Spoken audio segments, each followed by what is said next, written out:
یہ قادیانیت اور رفض کا جو مکسچر ہے یہ شخص، یہ جہنم کا جہنمی، اور سن رہا ہوگا اس بھیڑیے نے وہ چیز کھینچ کے اللہ کے مقدس ولیوں پر لگانے کی کوشش کی، اس رافضی لونڈے نے وہ چیز ان ولیوں کی طرف جو ہے وہ معاذ اللہ منسوب کرنے کی کوشش کی۔ آج ہر بدبخت الو اٹھ کے جو ہے نا صحابہ کے خلاف بھونکنا شروع کر دیتا ہے، اور یہ زہر کا پیالہ پی لے گا، بتا دوں حضرت معاویہ کے مسئلے میں بھی سامنے بیٹھنے کے لیے تیار نہیں ہے، یہ پی لے گا زہر کا پیالہ، یہ نہیں بیٹھے گا سامنے، یہ صرف بند کمرے میں بیٹھ کر لمبی لمبی پھینکنے والے لوگ ہیں یہ۔ اس کے بعد بھی کمبخت اگر تو یہ کہتا ہے نا کہ مناظر جھگڑا ہوتا ہے، سمجھ تو لوگوں کو الو بنا رہا ہے بیٹھ کے، تو علمی کتابی نہیں ہے، تو دنیا کا سب سے بڑا فسادی ہے، جس کا کام، جس کو کمبخت کو بٹھایا گیا ہے صحابہ کے خلاف بھونکنے کے لیے، تیرا کام یہی ہے۔ تو وہ اہل سنت میں سے لوگوں کو خریدتے ہیں جنہوں نے لبادہ اہل سنت کا پہنا ہوا ہوتا ہے، اور حقیقت میں وہ رافضیت کے گندے نطفے ہوتے ہیں، جس کی بہت ساری مثالیں ہمارے سامنے موجود ہیں۔ اسحاق جھال والا مردود اسی قسم کے انسانوں میں سے تھا، انجینئر مرزا مردود اسی قسم کے انسانوں میں سے ہے۔ رافضیت کے پیسوں پہ پلنے والا، ایران کے ٹکڑوں پہ پلنے والا یہ جانور صحابہ کے بارے میں اپنی زبان گندی دراز کرتا ہے، اور حقیقت میں اس کا من پلیت ہے، اس کے ماننے والے اس سے بڑے پلیت ہیں۔ یہ مرزا جہلمی چھپا ہوا رافضی اہل سنت کا لبادہ اڑا ہوا، وہ بدبخت ہر وقت ہر ٹائم اس خاندان کے اوپر حملہ آور، اس خاندان کی توہین و تشنیع کرنا۔ ایک حدیث گڑی ہوئی ہے، ایک حدیث گڑی ہوئی ہے، ایک حدیث گڑی ہوئی ہے، یعنی مفہوم گڑا ہوا۔ حدیث تو درست ہے، کہتا ہے عمار کو فیا باغیہ قتل کرے گا، وہ عمار کو جہنم کی طرف بلاتا ہوگا، معاذ اللہ، وہ عمار کو جہنم کی طرف بلاتا ہوگا، اور یہ جو جہنم کی طرف بلانے والا گروہ تھا نا معاذ اللہ، یہ امیر معاویہ کا تھا، امیر معاویہ نے قتل کیا تھا، امیر معاویہ معاذ اللہ جہنم کی طرف بلانے والا۔ آج جہلم کا ایک زبردست قسم کا رسوائے زمانہ انسان، اور مرزا علی الجہلمی کئی سوال ایسے ہیں جن کا جواب باقی ہے۔ تو ابن تیمیہ کی کیا بات کرتا ہے، کہاں پہ راجہ بھوج، کہاں پہ گنگو تیلی۔ حضرات گرامی کا تیری اوقات کیا ہے، تیری حیثیت کیا ہے، تیرا مقام اور منصب، تیرا مرتبہ کیا ہے۔ ہر ابن تیمیہ سے محبت کرنے والا تیرے وجود کے پر تھوکے گا، تیرے کردار پہ تھوکے گا، تیری سیرت پہ تھوکے گا، تیرے نسب العین پہ تھوکے گا، تیرے نظریے پہ تھوکے گا۔ حضرات گرامی کا جھوٹا ہے، یہ کذاب ہے، یہ مکار ہے، یہ دجال ہے، لوگوں کو اپنے دام تصویر میں پھنسانا چاہتا ہے، لوگوں کو سیدنا امیر معاویہ کی ذات اقدس سے برگشتہ کرنا چاہتا ہے۔ حضرات گرامی کا دیکھ لیجئے، میں آپ کو لا وجہ البصیرت یہ بات کہتا ہوں، مرزا کل بھی ذلیل تھا، مرزا آج بھی ذلیل ہے، اور انشاءاللہ مرتے دم تک یہ ذلیل و رسوا ہی رہے گا۔ دنیا میں کون سا غالی رافضی ہے جو صحابہ کرام کے ناموں کے ساتھ رضی اللہ عنہ کہتا ہے؟ اور خصوصاً ان تین بندوں کے ساتھ تو کوئی سوچ نہیں سکتا۔ یہ تین بندے وہ ہیں جن کے ناموں کے ساتھ جو غالی رافضی ہیں وہ تقیتاً بھی رضی اللہ عنہ نہیں کہتے۔ حضرت معاویہ ابن ابی سفیان رضی اللہ تعالیٰ عنہ، مغیرہ ابن شعبہ رضی اللہ تعالیٰ عنہ، اور عمر ابن عاص رضی اللہ تعالیٰ عنہ، ان کے ساتھ بالکل کوئی تقیتاً بھی رضی اللہ عنہ نہیں کہتا۔ ان کو اب تکلیف ہی ہے کہ رضی اللہ عنہ کیوں کہتا ہے، نہ کہے۔ یہ کربلا کے اوپر سچ پیپر لکھا، اگر حضرت معاویہ کا نام 50 دفعہ ہے نا تو 50 دفعہ پورا رضی اللہ عنہ لکھا ہے۔ ایون آپ بھی ساتھ کہیں لکھا نا، آپ اس کے ساتھ بھی رضی اللہ عنہ لکھا۔ یہ کون کرتا ہے؟ یہ ہے ہمارا جو ٹالرنس کا لیول اور چیزوں کو علمی طریقے سے ہائی لائٹ کرنے کا طریقہ۔ اس کا تعارف انشاءاللہ میں اینڈ میں کروا دوں گا۔ اس میں کون سی گستاخی ہو گئی ہے؟ وہ کہتے ہیں جی آپ تلوار اٹھاتے، جی اس زمانے میں ہم ہوتے تو ہم بھی تو صحابی ہوتے ہیں نا بھائی۔ اور پھر آپ سے کہیں گے وہی والی بات جو آپ کو آپ کے ابو نے پڑھائی ہوئی ہے، علمی ابو نے، کہ جب دو صحابہ آپس میں لڑے تو آپ نے نہیں بولنا، تو پھر ہم صحابی ہوتے اور ہم تلوار سون لیتے تو آپ کو تو ویسے ہی نہیں بولنا چاہیے۔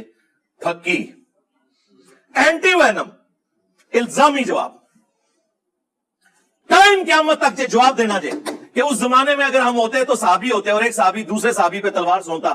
آپ کی ڈاکٹرین تو یہ ہے کہ آپ نے کف اللسان کرنا ہے، آپ ہمارے بارے میں پھر زبان کھولتے۔ ہماری پوری ایڈیٹوریل پالیسی ہے، کرٹکس بیٹھتے ہیں، ایک ایک ویڈیو کو وہ دیکھتے ہیں, اس کے بعد ہم کٹنگ کے بعد ویڈیو کو اپلوڈ کرتے ہیں, اور جو کچھ ہم چڑھاتے ہیں اس کی پوری ذمہ داری لیتے ہیں قرآن و سنت کے دلائل کی روشنی میں. رہ گیا آپ کا دل نہ مانے تو میرے بھائی وہ ہر بندے کا اپنا دل ہے. ان کے فرقے کے تابوت میں آخری کیل ان کی قبر پہ لگا ہوا کتبہ ہے 2812. اب کچھ نہ لکھا کریں, جہاں کوئی بغض اہل بیت دکھا رہے ہو نیچے جا کے لکھ دیا کرے صحیح بخاری 2812 اور 447, اور مسلم میں بھی موجود ہے 7320 اور 7322. یہ لکھ دیا کریں قتل عمار والی حدیث, تو انشاءاللہ تعالی یہ وہیں پہ خاموش ہو جائیں گے. اور اس ہنگامہ کھڑا کرنے سے آپ کیا سمجھ رہے ہیں کہ میں کوئی پولیٹیکل لیڈر ہوں جو دب جاؤں گا؟ نہیں, ہم تو بھائی اس حسین کے ماننے والے ہیں کہ 3 براعظموں میں پھیلی ہوئی بنو امیہ کی بادشاہت کے مقابلے پہ وہ اپنے بیوی بچوں سمیت کھڑا ہو گیا رضی اللہ تعالیٰ عنہ علیہ السلام. حسینی اس وقت بھی دلیر تھے, آج بھی دلیر ہیں, اور بنو امیہ کے خدمت گزار ریال خور اس زمانے میں بھی بزدل تھے, آج بھی بزدل ہیں. ہمیں نہ تو ایران سے کوئی فنڈنگ ہو رہی ہے نہ سعودیہ سے کہ ہم ان کے ایجنڈے لانچ کریں. ہم جو کچھ بات کرتے ہیں وہ قرآن سے, بخاری سے, مسلم سے کرتے ہیں. اگر کوئی فتویٰ لگانا ہے تو پہلے پھر آپ ان کتابوں کے اوپر لگاؤ اور اپنا ایمان برباد کرو. امام مسلم نے مقدمے میں لکھا ہے کہ میں یہ حدیثیں عوام الناس کے لیے لکھ رہا ہوں. تو اس کا مطلب ہے کہ یہ سارے کا سارا فتنہ پھر بقول ان کے عربی والا فتنہ امام مسلم کا پھیلایا ہوا ہے, امام بخاری کا پھیلایا ہوا ہے نہیں, ان کا پھیلایا ہوا نہیں ہے. انہوں نے قرآن و سنت پہ عمل کیا ہے. اس کے اندر محذوف ہے کہ تو عمار اتنی قربانیاں اسلام کے لیے دے رہا ہے. تیرے ماں باپ پہلے شہداء اسلام کے سیدہ سمیہ اور سیدنا یاسر رضی اللہ عنہما علیہم السلام. اچھا, ان 2 شہداء کا تو بتایا گیا کہ ابو جہل نے مارا تھا. عمار بن یاسر کو کس نے مارا تھا وہ نہیں کبھی آپ کو بتائیں گے یہ, کیونکہ پھر آپ سے لوگ پوچھیں گے کہ کس رضی اللہ عنہ نے کس رضی اللہ عنہ کے کہنے پر عمار رضی اللہ عنہ کو شہید کیا. اس لیے یہ نہیں آپ کو بتائیں گے, ان کے ماں باپ کا بتائیں گے, آپ کی کورس کی کتابوں میں بھی ڈالیں گے. آدھا سچ اللہ کی کتاب, اللہ کی کتاب, اللہ کی کتاب. اور پھر فرمایا دوسری بھاری چیز میرے اہل البیت ہیں, میں اپنے اہل البیت کے معاملے میں تمہیں اللہ کا خوف دلاتا ہوں, میں اپنے اہل البیت کے معاملے میں تمہیں اللہ کا خوف دلاتا ہوں, میں اپنے اہل البیت کے معاملے میں تمہیں اللہ کا خوف دلاتا ہوں. 3 دفعہ فرمایا. امت پھر بھی نہیں ڈری, نہ قرآن کو پکڑا نہ اہل البیت کو زندہ چھوڑا, بالکل الٹ امت چلی. تو یہ پلیٹ فارم غدیر خون پہ کھڑا ہے. توحید قرآن کی بیان ہو رہی ہے, کسی کی پرواہ نہیں ہے. ایاک نعبد و ایاک نستعین, اور اہل البیت کا دفاع ہو رہا ہے. اس زمانے میں دفاع یہ تھا کہ مولا علی کے ساتھ مل کر ان کے مخالفین پر تلوار سونتی جاتی, اور آج دفاع یہ ہے کہ مولا علی کے حق میں وہ ساری احادیث بیان کی جائیں جو رسول اللہ نے فرمائی ہیں صلی اللہ علیہ وآلہ وسلم. یہ مولا علی کے فرامین نہیں ہے, یہ رسول اللہ کے فرامین ہیں صلی اللہ علیہ وآلہ وسلم, جن کو اللہ نے وحی کے ذریعے چیزیں بتائی ہیں. عبداللہ ابن عمر اور عبد الرحمن بن ابی بکر اور محمد بن ابی بکر, یہ تینوں بندے جنہیں بنو امیہ نے قتل کروایا, یہ تینوں امت کے ماموں نہیں ہیں. ایک ہی بندے کو ماموں بنایا ہوا ہے, اور اس کی ناجائز سپورٹ میں پوری امت کو ماموں بنایا ہوا ہے تم لوگوں نے. آپ جتنا بولیں گے میں اتنا چیزوں کو قرآن و سنت سے ہائی لائٹ کروں گا, آپ لوگ بچیں گے نہیں. یہ میں آپ لوگوں کو بتا دوں, یہ ہمارا وہ ٹاپک ہے جس ٹاپک پہ ہم سمجھتے ہیں کہ ہم رسول اللہ کی ڈیوٹی پوری کر رہے ہیں کہ میں تمہیں خوف دلاتا ہوں اہل البیت کے معاملے میں. میرے مرنے کے بعد ان کے ساتھ اس نے سلوک کرنا. اس زمانے میں اس نے سلوک یہ تھا کہ ان کی سپورٹ میں کھڑے ہوتے اور مخالفین پہ تلواریں سونتتے. کیوں نہ سونتتے, ہم بھی صحابی ہوتے, ہم بھی تابعی ہوتے. اور آج کے زمانے میں یہ ہے کہ ہم قرآن و سنت کی روشنی میں دفاع کریں گے. اس کے اوپر امام بخاری نے باب باندھا ہے حاکم وقت کا اجتہاد. جو حاکم کے خلاف باغی کھڑا ہوا ہے اس کے بارے میں کہاں سے فضیلت آ گئی؟ یعنی مولا علی اگر جنگ جمل صفین اور نہروان غلط لڑتے تب بھی ایک اجر پا لیتے. الحمدللہ انہوں نے ٹھیک لڑی, ان کے لیے 2 اجر ہیں. مخالفین کے لیے اجر کہاں سے آ گیا؟ حدیث کی بھی تعریف کر رہے ہیں آپ لوگ, اور یہ بات امام بدر الدین عینی حنفی نے خود مانا کہ اپنے بزرگوں کو انہوں نے کہا یار یہ کون سی آپ کہانیاں کروا رہے ہو, اس طرح اجر ملتے ہیں. آگے آپ ذرا دیکھیں ان کے الفاظ, ان کو تو کوئی رافضی نہیں کہہ رہا, ان کے خلاف تو کوئی ٹرینڈ نہیں چلا رہا. یہ ٹرینڈ آپ نے اس لیے چلایا تاکہ آپ کے بزرگوں کے اقوال کی روشنی میں آپ مزید ننگے ہوں, اور جن کا آپ دفاع کر رہے ہیں نا, اگر کسی کو نہیں پتا چلا نا ان کی حقیقت تو اب پتا چل جائے. آدھی حدیث بتائیے جی مولا علی نے فرمایا میری وجہ سے 2 فرقے جہنم میں جائیں گے اور 2 گمراہ ہوں گے, ایک میری محبت میں غلوف کر کے, ایک میری دشمنی میں. محبت والے وہ جی رافضی تے دشمنی والے اللہ معافی دے اب ہاں وہ ساڈے شہزاد بھائی کہندے اپنی لینگویج. یہ ہو ہی نہیں سکتا کہ دنیا میں کوئی شیعہ ہو اور اس کے اندر رافضیت نہ پائی جاتی ہو, اور یہ ہو ہی نہیں سکتا کہ دنیا میں کوئی سنی ہو اور اس میں ناسبیت نہ پائی جاتی ہو, الا یہ کہ اللہ کسی کو بچا لے سنی اور شیعہ دونوں میں سے, اور الا یہ کہ وہ ہمارے ساتھ اٹیچ ہو. ہاں ادھر اللہ کے فضل سے بالکل جو جس کا توحید بھی قرآن کی بیان ہوگی, ایاک نعبد و ایاک نستعین, کوئی بابا نہیں, کوئی بزرگ نہیں, صرف اللہ مشکل کشا, اور اہل البیت کا بھی دفاع ہوگا. الحمدللہ غدیر خون پہ یہ پلیٹ فارم کھڑا ہے. ایک ویڈیو میں ضرور آپ کو ریفر کروں گا, حضرت معاویہ رضی اللہ تعالیٰ عنہ اہل سنت کے 15 اماموں کے اقوال کی روشنی میں.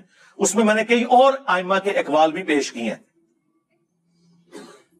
جو میں آج کور نہیں کر سکا. میں چاہ رہا تھا میں بس حق چار یار کی نسبت سے 4 حوالے پیش کروں تاکہ ان کے لیے معاملہ کھل جائے. یہ ریسرچ پیپر, اس میں نے 6 ٹاپکس کور کیے ہیں, اکثر احادیث بخاری مسلم سے ہیں. اس میں کوئی ایک حدیث بھی ایسی نہیں ہے جسے دنیا میں کسی محدث نے صحیح نہ کہا ہو, اور پرانے بزرگوں میں سے ادر دین بخاری اور مسلم جو حدیث ہے اس میں امام حاکم کی تحکیم, امام ترمذی کی تحکیم, امام ذہبی کی تحکیم, امام البانی کی تحکیم, امام زبیر لیزئی کی تحکیم, اور دور حاضر میں بھی سلیم اسد ہوں, غلام مصطفیٰ ظہیر صاحب ہوں, باقی لوگوں کی تحکیم باقاعدہ لگائی ہوئی ہے. میں نے کسی حدیث کے اوپر اپنا حکم نہیں لگایا ہوا. یہ 6 ٹاپکس, میں صرف ٹاپکس کی ہیڈنگز بتاتا ہوں, آپ خود پڑھ لیجئے گا. ہارڈ کاپی بھی مل جائے گی آپ کو, سافٹ کاپی بھی آپ ویب سائٹ سے ڈاؤن لوڈ کر سکتے ہیں. آئندہ بھی آپ بولیں گے تو آپ یہ بالکل مجھ سے توقع نہ رکھیں کہ میں آپ کی طرف بزدل ہوں کہ پیچھے جا کے چھپ جاؤں گا. میں علمی مقابلہ کروں گا, الحمدللہ ایک ایک بات کا علمی جواب دوں گا, کیونکہ ہم نے کلمہ اس کا پڑھا ہے جس کی قبر مدینے میں ہے صلی اللہ علیہ وآلہ وسلم. ہاں, اس کے بعد سب کے سب امتی ہیں, امتی ہونے میں سب برابر ہیں, مرتبے کی بات نہیں ہو رہی. صلو علی محمد وآل محمد, اللہم صلی علی محمد وعلی آل محمد واصحاب محمد وازواج محمد اجمعین الی یوم الدین, آمین.